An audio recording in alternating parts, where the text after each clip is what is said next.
അങ്ങനെ ഒരിക്കൽ കൂടി ക്രിക്കറ്റിൽ ദക്ഷിണാഫ്രിക്കയാണെങ്കിൽ അത് ഫുട്ബോളിൽ നെതർലാൻഡ് തന്നെയാണെന്നുള്ളത് വീണ്ടും വീണ്ടും ശരിവെച്ചുകൊണ്ടിരിക്കുകയാണ്.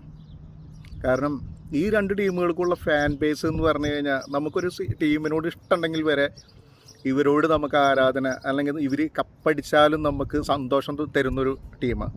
കാരണം വേറെ ഒന്നും ഉണ്ടല്ലോ, അവരങ്ങനെയാണ് നമ്മളതിനെ എൻ്റർടൈൻ ചെയ്യിച്ചുകൊണ്ടിരിക്കുന്നത്.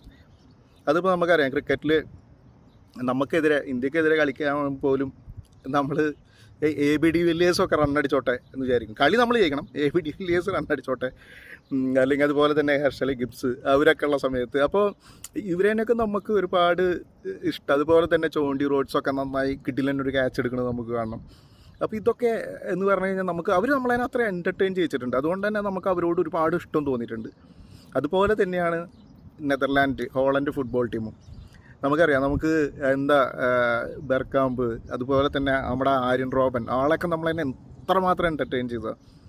പിന്നെ സീഡോഫ്, നിസ്റ്റർ റോയ്, പിന്നെ അതുപോലെ തന്നെ വാൻ പെർസി, ഇവർ എന്നൊക്കെ പറഞ്ഞു കഴിഞ്ഞാൽ നമ്മുടെ കാലഘട്ടത്തിൽ നമ്മളതിനൊക്കെ അത്രയധികം ഇവർ നമുക്ക് എന്തൊക്കെ ഫുട്ബോൾ കൊണ്ട് ചെയ്യാൻ പറ്റും എന്നുള്ളതൊക്കെ നമുക്ക് കാണിച്ചു തന്നിട്ടുണ്ട്.